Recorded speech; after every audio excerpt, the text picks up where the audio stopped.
In this video, we're gonna redesign one of my old album covers.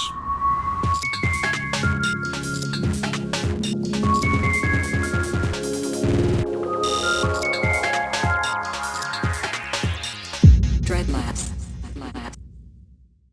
What's going on everyone, my name's Tom from Dreadlabs and I'm a visual artist and graphic designer. I've been one for quite a while at this point actually. And today I figured it might be fun to revisit an old album cover that I made a little over 5 years ago that I really like, I still do, but it's made around the time just before I started Dreadlabs. I was already working on the platform, but I wasn't really live yet. If I look at that cover now, I feel like I could use some improvement. I was definitely doing some things in that cover from which I think now that I could probably do it a little bit better. So I figured it might be fun to make a video about it, since you can also learn from me giving feedback to myself, I guess, and maybe you'll get some inspiration or you learn something new from my redesigning process. So before we dive into the video, I'm gonna redesign this cover with a different title and a different artist name and not for the label, because the initial cover that I designed is obviously like property of the label and the artists and stuff like that. So I'm not gonna give away that specific design file, but I'm gonna show you the redesigned file with another name, and you can actually download that on my Patreon page. So if you do not know, you can get all of the PSD files from all of my videos on my Patreon page, and the link for that will be in the description down below. But without any further ado, let's dive straight into the video. So this is the cover that I redesigned. It's called Feel So Right from Martin Hurge and Otto-san. If I pronounce those names correctly, I just realized now that in these 5 years I haven't really heard their names out loud. I've only read them on the internet. Anyways, I am still really happy with this cover. I really like the color style and the concept of it, and I figured let's redesign some things of it. But before we do that, I'm gonna point out a couple of things that I feel like could be improved. Something that immediately doesn't work for me if I look at this is the harsh grain. I feel like the grain could use a little bit more subtlety, and if I look at my layers here, I've also just randomly did something that I figured looked good, I guess, setting a random grain texture to soft light. I would do something like that much differently right now, because I learned a little bit more about how blend modes work. I'm gonna dive into it probably when I'm gonna texture this, but just know that if you want to learn more about blend modes and texturing, there's a video on my channel that goes into that specific topic. And it should pop up right above here somewhere. If I do not forget, of course, and if I do, you can yell at me in the comments. Anyways, another thing is the shadows of the bevel and emboss here are really heavy, I guess.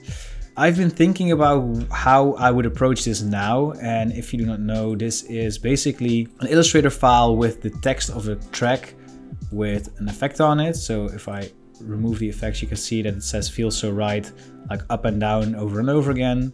I've warped that with a twist like this, and that's what you're seeing right now. I don't think the text melts together enough. I would probably do that a little bit better, and I actually made a specific tool for that, so we're gonna dive into that in a second. The sticker actually I'm pretty happy with. I might need to go and look into some texturing on the holographic texture because it looks a little bit unnatural, but besides that, and maybe an ink bleed, the sticker is good to go, I guess. Maybe we'll do some color corrections. But yeah, about the 3D text, I maybe thought about doing it in actual 3D software, but the cool part I think about this is that the color of the text is basically just a hue saturation adjustment. As you can see right here. I think just in honor of how cool this initially looked when I first made it, I want to keep it that way. First off, we started out with this texture. I'm going to duplicate this to a new document, and I'm going to actually check if I can still find the website for this texture for you. So this is the actual pack that I used with these iridescent textures. I think around the time when I made this, I didn't really have like a big asset library yet, and I found this on a creative market. So I'll put a link to this texture pack in the description, but I think it costs money now, and I got it for free because there was like an action going on or something, or I can vaguely remember something like that. Anyways, if for some reason you cannot find this, get this, buy this, whatever, I will also link to a tutorial that will teach you how to create these iridescent textures all by yourself without needing anything but Photoshop. As I said, we used number 18, and we use a crystallize filter, as you can see on here, and I actually want to skip that perhaps this time. So we're just going to start with the clean text here, and I'm going to go into Illustrator. I'm going to make a document of 3000 by 3000 pixels, make a black foreground color, and we're going to type out. We need to find a different sentence, so we're gonna do here so loud. I have no clue what else to type, and it's kind of like the same length, you know, I don't know. So one thing that I figured we could do is we're gonna apply a transform. Okay, so these are the settings that I just put in. Basically I checked on reflect X and reflect Y, and I just scaled this that way. We're also gonna make all caps, and I'm just not really 100% sure about the font, but I want to basically select this group and add in another transform. And this way we're gonna maybe type 440, the double amount, and we're not gonna reflect this. Oh, we need a little bit more space, but basically that way we can copy this all over the board. If we just select the initial text, when we change the font, the whole effect should immediately apply with it. And ITC Benguiat is a font that I think would really work well with this because it's like really nice. I also am going to delete the spaces here, I think. And I'm actually quite happy with this font. I haven't used it in a while, so let's just go with ITC Benguiat or Benguiat Pro ITC. And I think around here is pretty cool. Yeah, this works. So now what we're going to do is we're going to go to Object, Expand Appearance. And now we basically have all of these text files in one group. I'm going to ungroup all of these, create outlines for them, and then merge it all into one compound path. And you can do that by going to Object, Compound Path, Make, or press Ctrl or Command 8 on your keyboard. Next, we're going to rotate this 45 degrees, and we're going to apply a warp effect on it, the twist warp effect, I think. I'm actually going to compare this with another effect, and then I'm going to see which one works best, because there's also a twist effect here. I feel like this works better, and I'm just gonna rotate this that way. I feel like this works a little bit better. Yeah, what I'm gonna do now is I'm gonna copy this. I'm gonna save this real quick so you can get it for yourself in Illustrator. I'm just gonna paste this in. I'm not gonna scale it yet, actually. So, okay, what I wanna do now is meld this text together. As you can see, there's a lot of spaces in between there, and I actually want this text to be glued together a little bit. And the way that I'm going to do that is by using a Photoshop action pack that I created myself. It's called Type Melt, and it will melt your text together. I'm going to show you how it works so you can do it yourself. But basically, it's fairly simple actually. I've made this text just to speed up my personal process. And if you want to get it for yourself, it's less than a cup of coffee, at least in my country. And it'll help you save a lot of time. But if I run it, this will what it looks like. And this is maybe a little bit too blurry, I guess, but what we can do is dive back into here and lower the Gaussian blur level to maybe like 15. It's a lot better already. Looking at this, I'm gonna make some adjustments to the text as well. But before we do that, I'm gonna show you real quick how this works. So what I do is the action basically makes your text black and gives you a white background layer, and it turns that into a smart object. And with that smart object, basically I'm going to blur it. And then with the levels, I'm going to increase the contrast. So the blur makes it so that the white and gray and black levels are basically being separated. There's a lot more gray value in there. As you can see, I'm going to basically remove the blend mode for a while if I can do that properly. So without the blend mode, this is what it looks like. It's really blurry now. And what basically happens with the levels is the levels increases the contrast, so these gray values are being crushed together, and depending on where you crush them, this text can bleed together, or you can make it like really thin. It's basically the basics of an Photoshop ink bleed.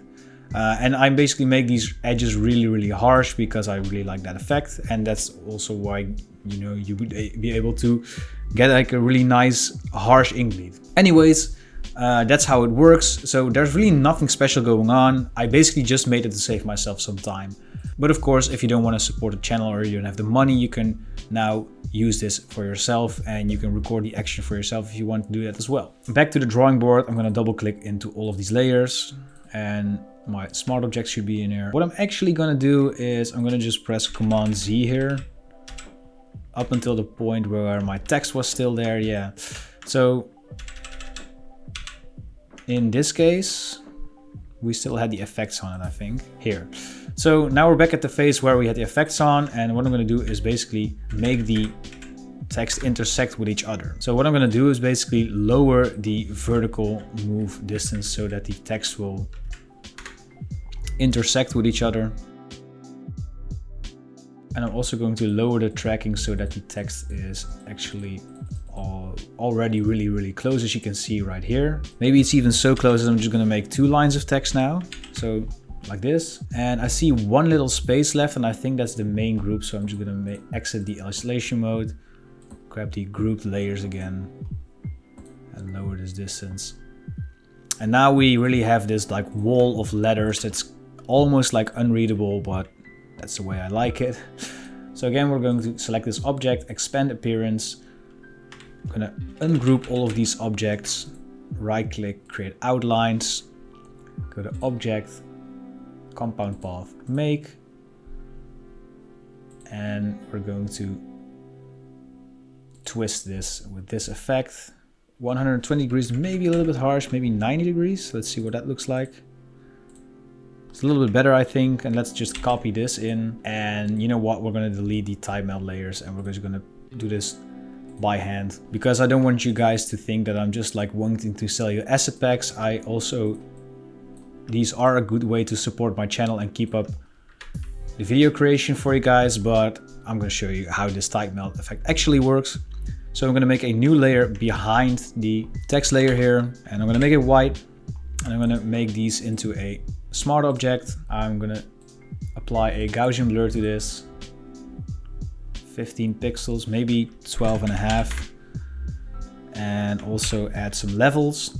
And now we're going to basically crush this. As you can see, the values between black and white are becoming less and less. And maybe we want to have a little bit of bleed in here, some fades that might be nice for the effect to make it a little more subtle. And now if we click OK, this is what we end up with. And when we double click, we can hold Alt or Option on our keyboard and remove this part of the blend, so the white parts of the layer will basically be becoming invisible. Now we want to right click and click on Smart Object again, and that way we now actually have a actual transparent layer here, and we can use that for the rest of the artwork. So what I'm going to do first is make it invisible, and I'm going to duplicate the hue and saturation layer so we can get these specific colors of our initial design here, which are not right at all.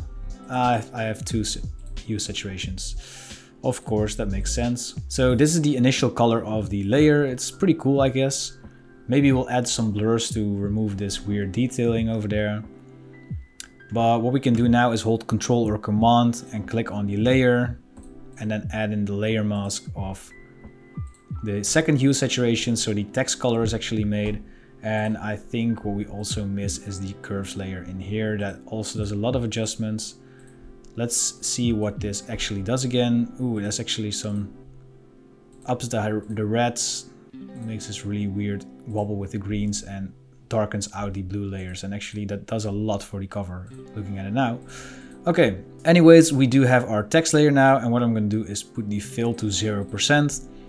If you don't know what the fill does compared to the opacity, if we now add in a bevel and emboss layer to our as a layer style to this layer, the bevel and emboss will still be visible, and if we lower the opacity to 0%, the bevel and emboss will also be invisible. So the fill basically removes the actual layer but leaves the layer styles in there, and the opacity just removes everything and makes everything invisible. Okay, let's make some bevel and emboss. Let's reset this to default. You can follow along with this. I'm going to change the gloss contour to ring, up the size so that it's like really nice and soft. Soften can be up to 6 pixels. Add some depth. So instead of a black multiply layer, what I'm going to do is grab this lilac or lila layer. I'm not sure how to pronounce it in English. Like I said, I think that was a little bit harsh, so I want to keep it a little bit more subtle like this. And as for the screen layer, maybe we'll add in some like slight orange. See if that works nicely. Yeah, I think it doesn't really make that much of a difference, so maybe we'll just also do the same color in here.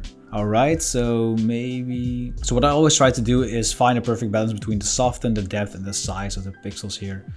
If you make it too small, it will be like a slight bevel and emboss, but to get that chrome 3D effect, you want to have a larger size so that it covers everything around the middle of everything where you're designing. And the depth, if you make it too sharp, you can get some really nice sharp chrome looks, but I like to get this a soft and subtle look, so somewhere between 150 and 200 is probably enough. And I want the soften to be there just a little bit so that the edges can feel quite alright. What I'm going to do now is select the text layer, and this is the text color basically. So we'll rename those, select both of them, and we'll link these layers. And that way, if I scale up the text layer, so we can get rid of these edges around here, like this, the text color will just scale with it. So if we just scale the text color down, this basically now acts like one layer. We might also want to have a slight curves adjustments here. So I'm going to duplicate this, and we'll also make this part of the link here. Make it, add some subtle contrast.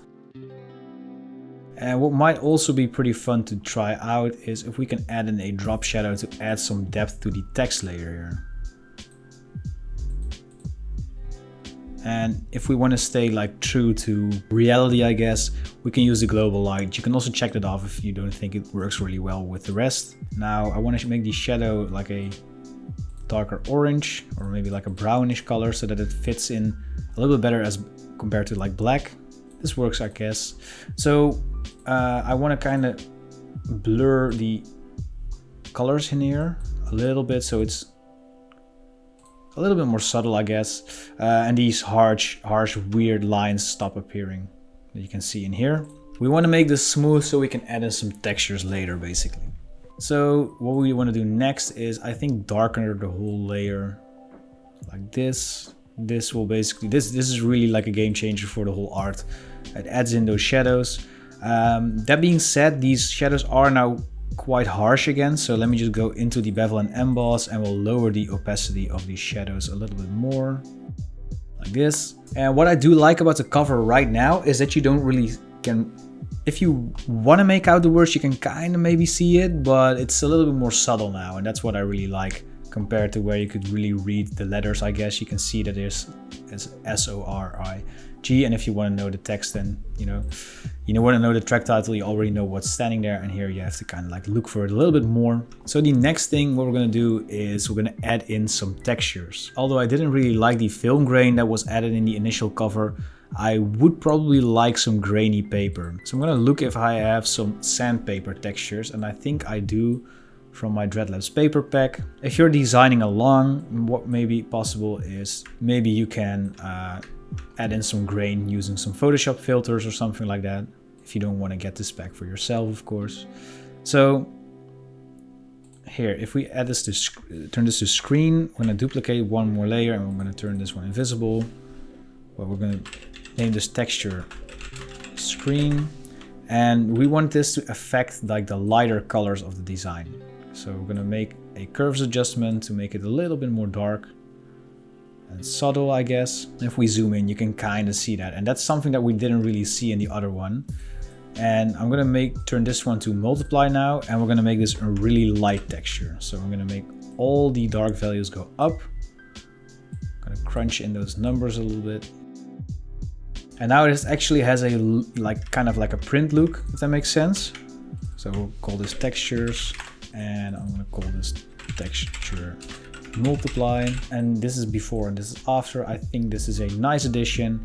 What I do want to do, however, is add some more noise to this. There we go. We have some add noise grain from the Dreadlabs Ray Flyer Essentials. And again, this is basically a simple, quick Photoshop act that will just make two layers with multiply and screen with some noise in it. And I'm going to just play around with these blend modes again. I think we can use a little bit more contrast in here. Grain can be a little bit harsher, I guess. It's not too harsh. And I'm gonna actually delete this multiply layer. Whatever is going on here, I think I made this a little bit darker. Maybe we'll do some slight curves adjustments one more time to add that darker contrast back to it. And I think, let's see the before and after of this. Yeah, much better, much better. Maybe we'll increase the size of the bevel and emboss now that I'm looking at it a little bit more. And because I'm moving up the size, I'm gonna lower the depth just a little bit. Yeah, this is, I think, a little bit better in my opinion. Increase the contrast of the drop shadow just a little bit better visible against the background, I guess. And now I'm just gonna find a sticker PNG, which I haven't used in years, I think, at this point, to grab the track name and design something cool for that. So what I'm gonna do is, if I can find it, the Dreadlabs goodie pack, one of the first asset packs that I released, is supposed to have some stickers. There we go. Let's drop in this sticker right here. And what I'm basically gonna do now is just rasterize this layer for a second, select it, copy it, just press Ctrl Z so it's a smart object again. And I'm gonna open up a new file in Illustrator.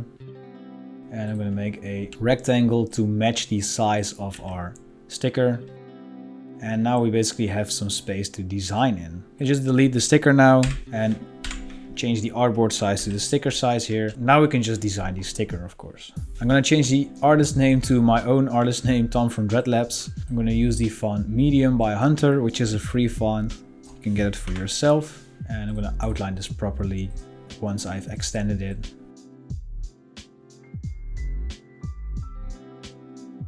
So I'm gonna make a line that goes straight up. I'm gonna select it, press R for the rotate tool. Click once on the bottom anchor of the line here, which is aligned to this rectangle. And I'm gonna hold Alt or Option on my keyboard and click on the anchor twice actually. And I'm gonna press the angle -10 and click on copy, and we'll press Ctrl or Command D on our keyboard to add more copies to this. I'm going to group all of these together without the rectangle. Bring the rectangle to the front, and just in the layer menu make sure that it's at the front, and then we'll just press Ctrl or Command 7 on our keyboard, which makes this nice little clipping mask where it's only visible whenever our rectangle was visible. Maybe we'll add some weight to these, maybe a little bit lower. Let's do 2. And I think what we can do is also just add in the same outline to the clipping mask and round off the edges a little bit. Let's group this, and this will make up the, without the actual outline, of course.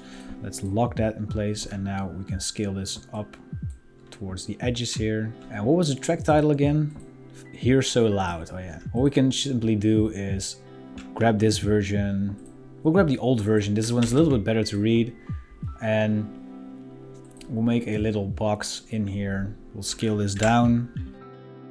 And I kind of want to make it so that it's actually legible if you have the right row. So I think if we rotate it like this, again, let's bring this guy to the front and then use this as a clipping mask by pressing Ctrl 7. And again, add that outline in that we had in here as well. It's pretty cool. I think what I want to do is make this inverted. So what I want to do next is actually basically copy the rectangle, place it in the back, and fill it up with black. Keep rhyming while I make Photoshop designs and stack money. Okay, we can use this as a compound path and then just punch this out like so. And this is actually pretty cool. And if you can see, you can read "Hear So Loud" in here. Pretty cool. Nice. I don't like this space in here. Maybe we'll do like a little, do we have an ear icon or some loudness icon in the one of my icon sets that I made? I think not, sadly. This can go through as something like that, but I'm kind of afraid that it's too much like a letter that starts to look like a U or something. Maybe if you outline it, and we'll make sure to outline the outlines to the outside. Let's see what that looks like. This is pretty nice actually. Let's hide this now and we'll just save this as sticker design. And what we're going to do next is place embedded. We'll drop in the sticker design and we'll align it to the sticker, of course. And basically we want to place these stickers over the texture because it wouldn't really make any sense to have the paper texture also cover a sticker. You know, if you paste a sticker on a piece of paper, you couldn't see that either. Common mistake that I've seen designers make very, very often. So the first thing I'm going to do is add in a layer mask and then just scrape away this little fold in the sticker, like so. And if we right click, make selection, and we'll do half a pixel feather radius, and we'll fill this mask with black. That makes sure that the fold is actually over the sticker letters, of course, because that's also something that reality also does, I guess. So to actually give this a subtle ink bleed, what I'm going to do is go to filter, blur, box blur, and we'll do 1 pixel. We're going to repeat that same box blur again, but then we'll do 3 pixels. And if we double click in here, we lower the opacity to 50%, maybe 25. And this gives a subtle, really subtle actually. Let's up that to 5 pixels. Like a ink bleed as well, a really subtle one. Kind of difficult to see actually. Another thing that we can do is go to distort, wave, and if we create a really subtle wave, it looks like it's like not really perfectly sharp, because something in reality wouldn't really look this sharp if we look really closely, of course. So add 25 generators. The wavelength will be between 1 and 5, and this will be set to 25 and 25. It's always kind of, these settings are really hard. If we could just like see the actual preview, it would be a lot better, but I'm gonna probably change this once I click OK. Yeah, I'm definitely gonna change this later. I think if we just keep this to 1 and 2, this is a lot better already. So we'll actually do 5 and 10. So the waves are a little bit larger, as you can see right now. Let's do waves from 2 by 6, maybe 2 by 12. Yeah, this is better. And we'll change the horizontal and vertical scales to 5%. And that way you don't really have, you have some really subtle imperfections, as you can see, but it does a lot for detailing. So the next thing is I'm going to duplicate this sticker. I'm going to apply this as a clipping mask to our text here. I'm going to change the blend mode to screen, and we're going to press Ctrl or Command M on our keyboard, and we're going to make this a lot darker. And this way we can simulate the ink not being transferred 100% on the paper, as you can see right here. And somewhere here is probably enough. I also want to press Ctrl U to bring up the hue saturation and lower the saturation just a little bit, because I saw some like yellowish spots in there. I'm not sure if I can actually see the difference. A little bit if you look over here, but this is better. Looking at it now, of course, I did want to do a holographic sticker. This sticker doesn't really look like it's something from real life, I guess. So I'm gonna skip it, and I also am kind of like over holographic stickers. We also use the holographic texture. I just feel like this sticker works a lot better. So I'm going to group all of these sticker elements, and we're going to add in a really subtle drop shadow. I'm going to reset this up the distance ever so slightly. And I think we'll lower this to 25%. And if we zoom in, you can kind of see that shadow here. All right, and I think we'll move it up just a little bit. And since this won't be released on a label, we don't have to put the logo on the label on there as well. But I think we're done. Looking at this one, it's kind of weird to say now that I've actually done it. I've thought about redesigning it because I felt like I wanted to apply some feedback. Looking at this, it looks a little bit softer and I guess refined, and maybe this is just because I was part of the process for the whole time all those years ago, but I actually still prefer this version because it's a lot raw, like a lot more raw. And looking back at it now, I actually like how bad the texture is. It's something that I really never actually thought about when I was designing this, or before I actually started doing this video, but that's just how it be sometimes, I guess. That being said, however, I'm curious to hear whatever you have to say about this. Do you like the new version or the old version? Because I feel like I'm not really looking at this with a subjective perspective, and I'm kind of like a nostalgic sucker when it comes to a lot of things, and apparently also my own design work. Anyways, Like I said earlier in the video, the project file for this, the PSD and the Illustrator files, can be found on my Patreon channel. The link for that will be in the description down below. Also, don't forget to leave a like and a comment on this video. That will boost my video in the algorithm, helping me to grow the channel and making more tutorials and cool videos for you guys. And it also goes without saying that if you're interested in graphic design, digital art, or any creative practice, you might want to consider subscribing to my YouTube channel, since I have hundreds of videos basically all with related subjects just like this one. So with all of that being said, this is Tom from Dreadlabs tuning out. Thank you so much for watching, and I'll see you guys in the next video.